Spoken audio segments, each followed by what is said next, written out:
আমার সামনে এটা হচ্ছে তুলসী গাছ। আর তুলসী গাছের উপকারিতা সম্পর্কে যদি বলতে চাই তাহলে হয়তো শেষ হবে না।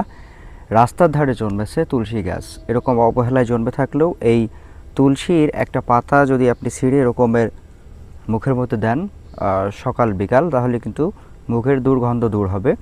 এছাড়াও এই যে এখন একটা হচ্ছে বর্ষার সিজন, এই সিজনে কিন্তু সর্দি কাশি ঠান্ডা সবসময় লেগেই থাকে। এ কারণে বাচ্চাদের তুলসী এবং মধু একসাথে করে যদি খাওয়ানো হয় সকাল বিকাল, তাহলে বাচ্চারা ঠান্ডার প্রকোপ থেকে বেঁচে থাকবে বা সর্দি কাশির প্রকোপ থেকে।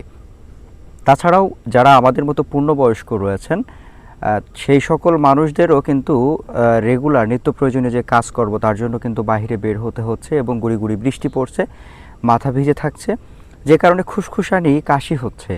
এই খুসখুসানি কাশি থেকেও নিরাময় পেতে এই তুলসীর পাতা এবং মধু একসাথে খেলে কিন্তু বেশ উপশম হয়।